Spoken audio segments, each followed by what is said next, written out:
UP academy for civil services पे मैं आप सभी का स्वागत करता हूं। पंचायती राज का आज ये दूसरा वीडियो है और ये वीडियो बहुत इंपॉर्टेंट है क्योंकि अगर आप तैयारी कर रहे हैं यूपीएससी या यूपी पीसीएस या किसी भी एग्जाम की यूपी के या फिर ऑल ओवर इंडिया, तो आपको पता पंचायती राज जरूर आएगा। ठीक है, इसका एक वीडियो ऑलरेडी रिलीज हो चुका है, उसमें मैंने शॉर्ट ट्रिक्स बताई एवोल्यूशन ऑफ दी कमेटी। जितने भी कमेटी बनी है वो कौन कौन सी कमेटी है उसको एक बार आप रट लीजिए, वनडे एग्जाम में वो जरूर आता है।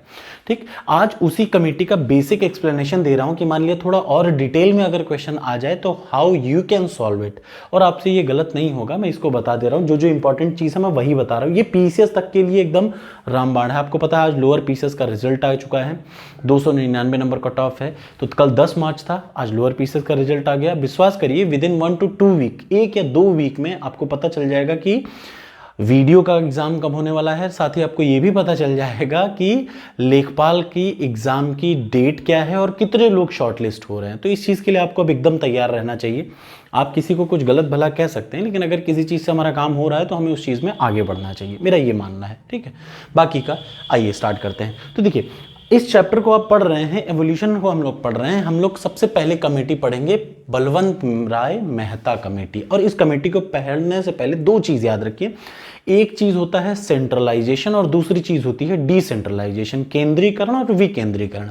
सबसे पहले सेंट्रलाइजेशन समझिए। अगर मैं कहता हूं कि सारी पावर मैं रखूंगा, जैसे मैं और मेरे छोटे छोटे एम्प्लॉइज हैं, मैं और मेरी कंपनी है जिसके मैं कहता हूं कि यार सारी पावर, कौन यहां से आएगा, कौन यहां से जाएगा, कितनी चीजें यहां पे होंगी, कितने काम होने हैं, ये सारी पावर अगर मैं अकेला रख लूं तो इसको बोलते हैं केंद्रीकरण, शक्ति का केंद्रीकरण। सारी पावर मैं अपने पास रखा हूं। विकेंद्रीकरण या डिसेंट्रलाइजेशन क्या होता है, मैं कह दूं यार देखो ऐसा है कि मुझे सबका विकास करना है तो मैं पॉलिसी बनाऊं और उसको आप इंप्लीमेंट करो, उससे ज्यादा बेटर है आप बेस लेवल पे आप खुद अपनी छोटे छोटे अपने एम्प्लॉयज को कह दिया कि यार तुम लोग अपनी पॉलिसी खुद बना दो। तो पावर को नीचे की ओर ट्रांसफर करना ही कहलाता है क्या, डिसेंट्रलाइजेशन।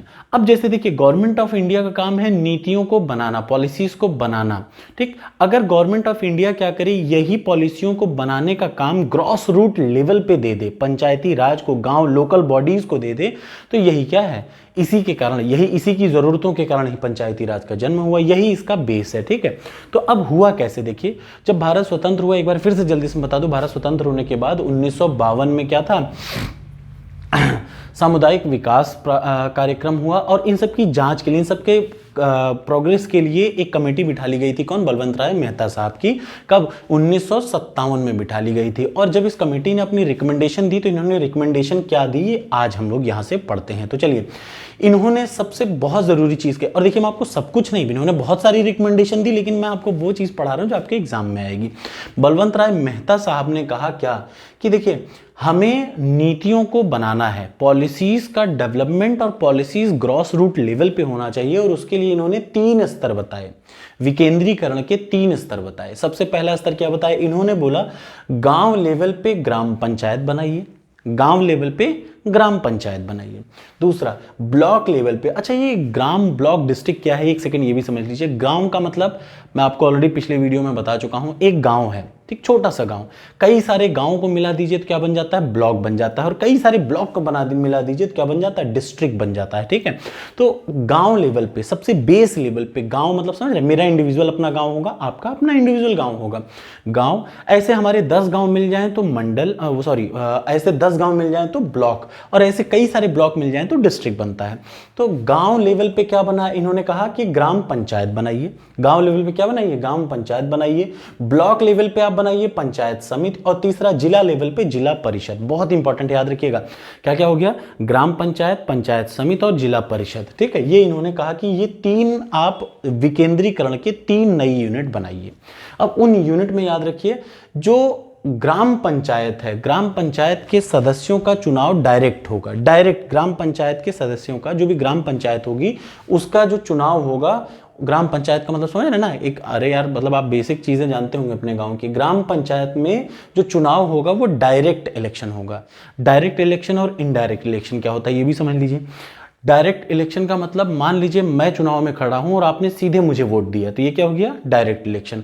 दूसरा क्या होता है, आपने वोट दिया और आपने मुझे चुना, अब मैं जिसे वोट दूंगा वो तीसरा चुनेगा। तो इसका मतलब ये बताइए, क्या आपने उस थर्ड पार्टी को डायरेक्ट चुना? नहीं, आपने मुझे चुना, मैंने किसी और को चुना। तो ये होता है इनडायरेक्ट इलेक्शन। तो यहां कहा गया, इन्होंने कहा मेहता साहब ने, कि ग्राम पंचायत का इलेक्शन डायरेक्ट होना चाहिए और बचे हुए दोनों का क्या होना चाहिए, इनके द्वारा चुने हुए लोगों से इनडायरेक्ट तरीके से होना चाहिए। प्लस इन्होंने क्या कहा कि देखिए, एक चीज होती है पॉलिसी को बनाना, मतलब जो भी पॉलिसी आपने बनाई, और दूसरा उसको लागू करना। तो इन्होंने कहा कि जो गवर्नमेंट की जो भी पॉलिसी बनेगी, वो पॉलिसी को लागू कौन, भाई पॉलिसी बनाएंगे ये, तो लागू कौन करेगा?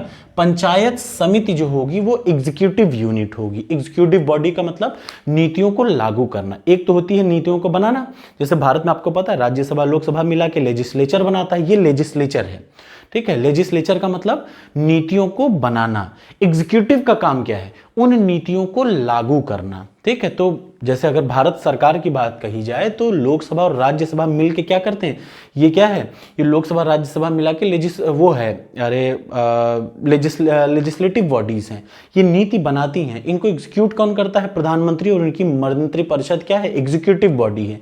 नीतियों को लागू ये सब करते हैं, ठीक। तो ये ऐसे ही यहां पे देखिए, एक बना रही है नीतियां, दूसरी उसको लागू करेगी, और तीसरा उस लागू की हुई नीतियों को क्या करेगी, एडवाइस देगी या सुपरवाइज करेगी। सुपरवाइज का मतलब उस पर ध्यान देना कि सही चल रहा है कि गलत चल रहा है।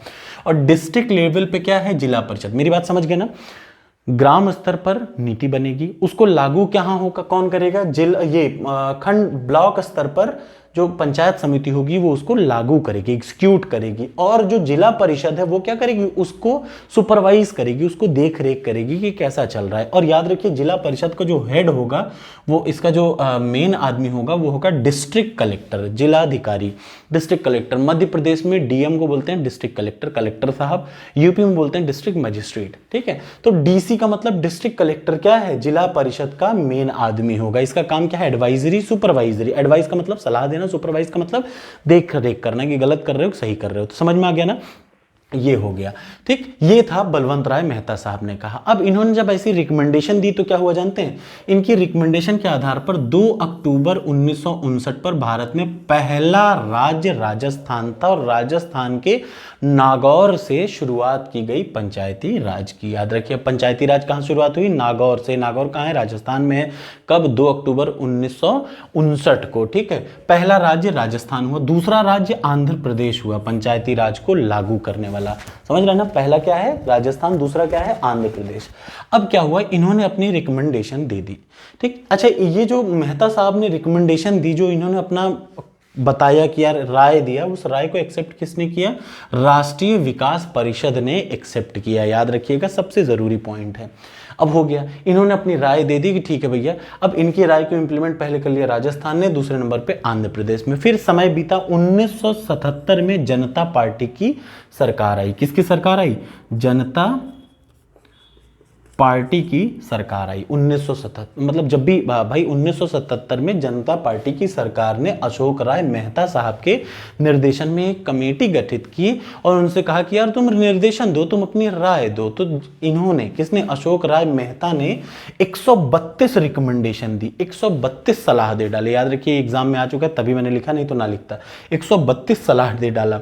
और इन्होंने क्या कहा कि यार ये जो 3 स्तरीय आपने बना दिया, पंचायती राज को 3 स्तरीय बना दिया, ये 3 स्तरीय ना बना के 2 स्तरीय, 2 टियर बनाइए। 3 टियर की बजाय इसको कितने टियर में बनाइए, 2 टियर में बनाइए। कैसे, जिस डिस्ट्रिक्ट लेवल पे जिला परिषद, ठीक है, जो वो कहे वो सही है भाई, जिला पे जिला परिषद, और जिले के नीचे ग्राम नहीं, 15 से 20 हजार जनसंख्या वाले गांव के ग्रुप, कई सारे गांव के ग्रुप जिनकी जनसंख्या 15 से 20 हजार हो, उन सबको मिला के क्या बनाइए, मंडल पंचायत बनाइए।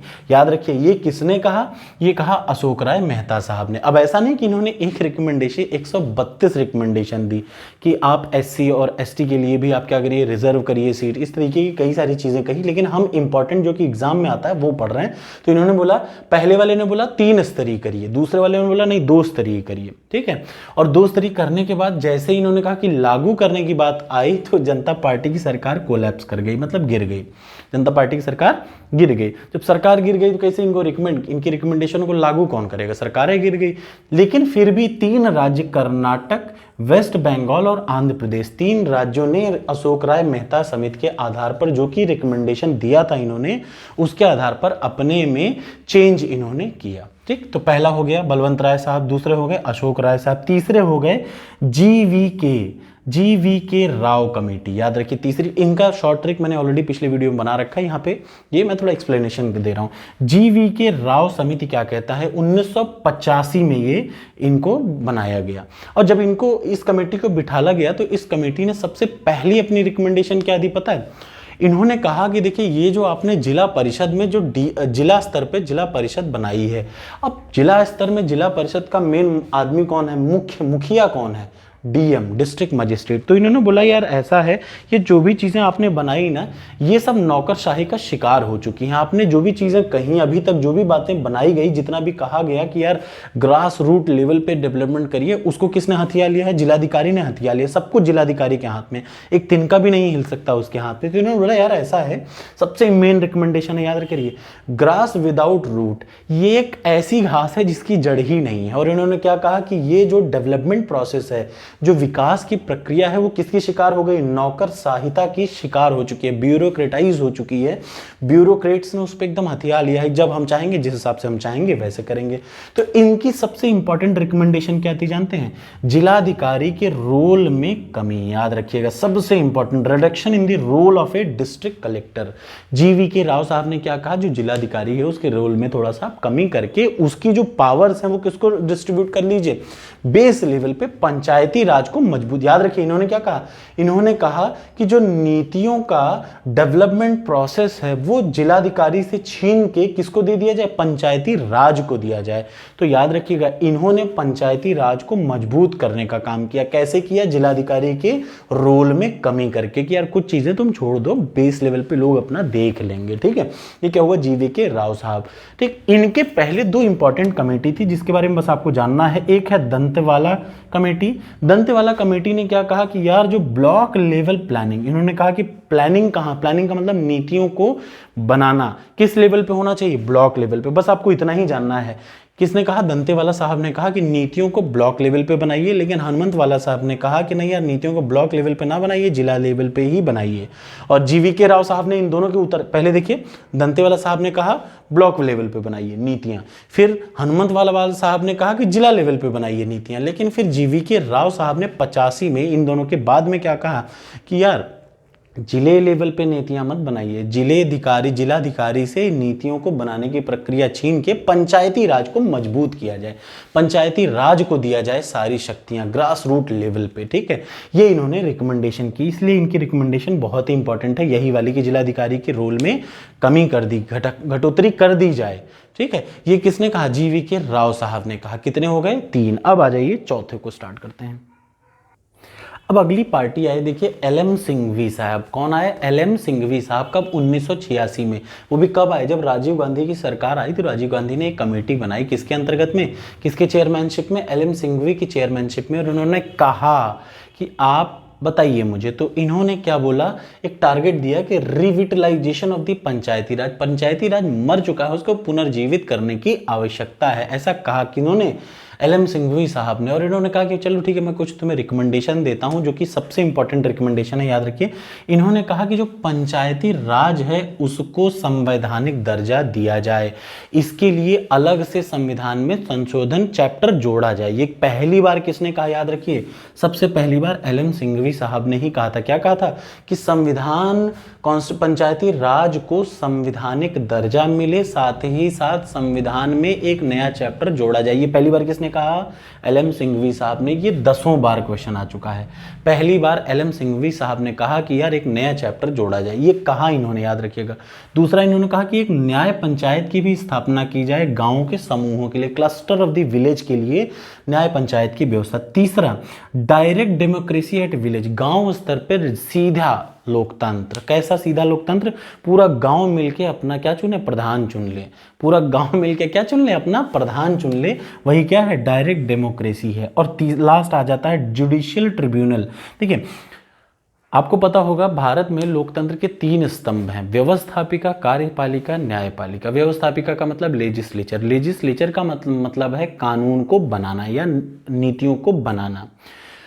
कार्यपालिका या एग्जीक्यूटिव का काम है उन नीतियों को लागू करना।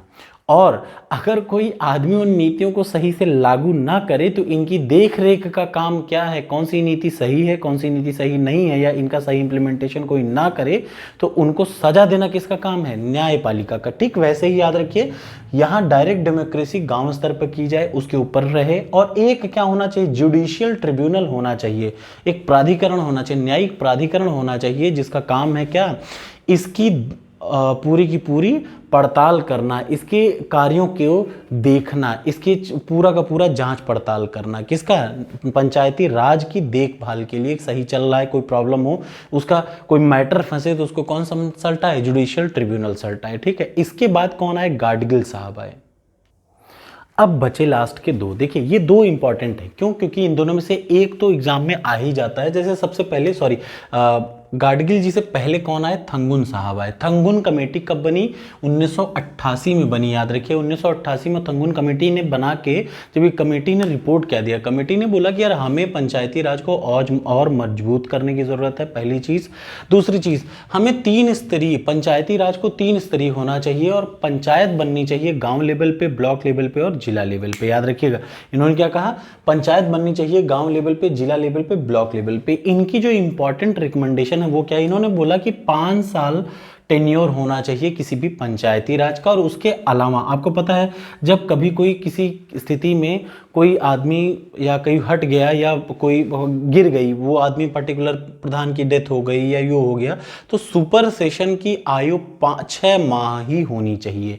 ये किसने कहा? सबसे जरूरी याद रखिए, 5 साल वाली रिकमेंडेशन किसने यहाँ पे दी? थंगुन साहब ने बोला 5 साल का होना चाहिए पंचायती राज का टाइमिंग। और अगर जो सुपर सेशन हो, कोई कैजुअलिटी हो जाए, उसकी वजह से अगर कोई वहाँ पे ना हो पाए काम करने वाला, तो 6 माह तक आप क्या करिए? 6 माह में हर हालत में चुनाव कर लीजिए, उसका बाद टाइम नहीं लगाना चाहिए। अब आ जाइए अगला, गाडगिल साहब, सबसे इंपॉर्टेंट। गाडगिल साहब ने क्या कहा? इन्हीं के बाद याद रखिए, गाडगिल कमेटी। अब इसी कमेटी ने क्या कहा? याद रखिए, गाडगिल कमेटी का रिकमेंडेशन ही बेस बना इस पंचायती राज को संवैधानिक दर्जा देने पे। सबसे इंपॉर्टेंट पॉइंट। अब अगर आपसे एग्जाम में क्वेश्चन पूछे, ये बताइए किस कमेटी के आधार पर पंचायती राज को संवैधानिक दर्जा दिया गया?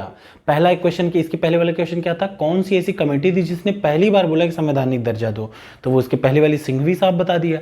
अब इन्होंने क्या कहा? इनकी कमेटी की रिपोर्ट के आधार पर क्या हुआ? संवैधानिक दर्जा मिला। याद रखिएगा, इन्हीं की कमेटी की रिपोर्ट ही आधार बनी इसको पंचायती राज को संवैधानिक दर्जा दिलाने में। तो सबसे पहले देखिए, एक कॉन्स्टिट्यूशनल स्टेटस। इन्होंने कहा कि सबसे पहले इसको एक संवैधानिक दर्जा दिया जाए। नीतियों को प्रॉपर इंप्लीमेंट करने के लिए एक नया चैप्टर जोड़ा जाए। 3 स्तरीय सिस्टम होना चाहिए। पंचायती राज का 3 स्तरीय व्यवस्था होनी चाहिए, जिनमें पंचायत कहाँ कहाँ होनी चाहिए? गांव में, ब्लॉक में और जिले पे। और तीनों के चुनाव डायरेक्ट हों। तीनों के चुनाव क्या हों? डायरेक्ट और इनडायरेक्ट, मैं आपको बता चुका हूं। दूसरा देखिए, अगला इन्होंने क्या कहा? SC ST और वुमेन के लिए, औरतों के लिए, SC के लिए और SC कैटेगरी के लिए क्या होनी चाहिए? रिजर्वेशन होनी चाहिए। और इन्होंने क्या कहा? Power of collecting tax. Collecting tax मतलब टैक्स की वसूली करने की पावर पंचायती राज को देना चाहिए। और सबसे ज़रूरी क्या? इन्होंने कहा कि आप 2 इंस्टीट्यूशन बनाइए। एक तो स्टेट इलेक्शन कमीशन बनाइए जो कि इनके चुनाव कराएगा, और दूसरा स्टेट फाइनेंस कमीशन बनाइए जो राज्य में और लोकल बॉडीज़ में टैक्स का बंटवारा करेगा। स्टेट इलेक्शन कमीशन और स्टेट फाइनेंस कमीशन, ये किसकी कमेटी ने कहा? गाडगिल कमेटी। और इन्हीं कमेटी के आधार पर याद रखिए, पंचायती राज को किसका दर्जा मिला? संवैधानिक दर्जा मिला। अब हम लोग बात करेंगे वो 3 गवर्नमेंट या 3 पार्ट में इसको संवैधानिक दर्जा मिला। कैसे कैसे? तो राजीव गांधी से शुरुआत करता हूं मैं। तो चलिए अब हम बात करते हैं कि इसको संवैधानिक दर्जा कैसे कैसे सरकारों ने दिलाया। तो सबसे पहला कदम उठाया देखिए राजीव गांधी गवर्नमेंट ने, ये इनकी सबसे अच्छी खूबी थी। और इस गवर्नमेंट ने क्या बोला कि यार ठीक है, इन्होंने बोला कि चलो ठीक है हम इसको अब संवैधानिक दर्जा दिलाते हैं। किसकी कमेटी के आधार पर? कमेटी थी कौन सी, अभी आपको खुद ही समझ लीजिए, ठीक है। अब आपको मुझे बताना है, अगर आप समझ पाए हैं तो आप मुझे कमेंट बॉक्स में करिए, पहली बार किस कमेटी ने कहा कि 5 साल में, नहीं ये आप जाने दीजिए, इसको आप क्या करेंगे, मैं आपको अभी आगे क्वेश्चन पूछता हूं। तो चलिए राजीव गांधी ने क्या बोला, राजीव गांधी गवर्नमेंट ने 64th अमेंडमेंट बिल 1989 को लोकसभा में पेश किया। अब क्या वो लोकसभा से बिल पास हो गया, कौन सा, संवैधानिक दर्जा दिलाने के लिए जो इन्होंने संशोधन किया। तो 64वें संशोधन बिल को इन्होंने पेश किया 1989 में। कहां पे? लोकसभा में। लोकसभा से पास भी हो गया, लेकिन राज्यसभा में बहुत भारी विरोध हुआ और ये पास नहीं करा पाए। कहां पे? राज्यसभा में नहीं।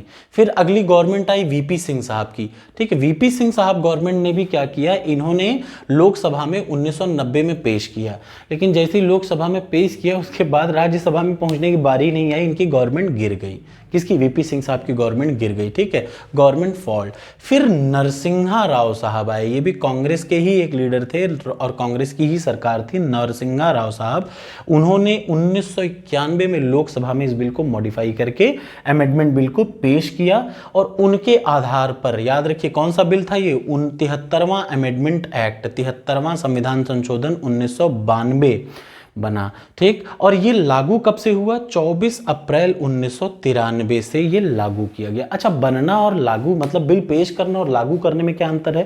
देखिए ये एक्ट था और ये जो क्या बन गया, ये संविधान संशोधन होने के बाद इस डेट से लागू हो गया। देखिए बिल को पहले राज्यसभा में पेश किया गया, वहां से पास हुआ लोकसभा में पेश किया गया, फिर राज्यसभा में। और जब राज्यसभा से भी पास हो गया तो राष्ट्रपति की जैसे ही उस पर सिग्नेचर हो जाते हैं, अनुमति के बाद, वो क्या बिल किस में कन्वर्ट हो जाता है? अधिनियम में कन्वर्ट हो जाता है। और उस डेट से वो अपना लागू हो गया, 24 अप्रैल 1993। ये एक्ट कौन सा था? 1992 का, याद रखिएगा। ये अभी 1 साल पहले क्वेश्चन में आया था क्या, कि अब आपको क्वेश्चन में बताना है, याद रखिए। ये जो पंचायती राज का 73वां संविधान संशोधन है वो लागू कब हुआ? 73 में कि 72 में? क्वेश्चन आ चुका है, इसलिए ये आप बताइए मत, बस याद रखिए 72 में बना, लागू 92 में बना और 93 में लागू हो गया, ठीक है। I hope you enjoyed. और प्लीज अगर आपको वीडियो अच्छी लगी हो तो कमेंट बॉक्स में कमेंट करिएगा। Thank you so much. इसके बाद अब हम लोग क्या पढ़ेंगे, अपना अगला टारगेट अगली वीडियो में पढ़ेंगे 73वां अमेंडमेंट एक्ट, 73वां संविधान संशोधन 1992 को डिटेल में पढ़ेंगे। Thank you.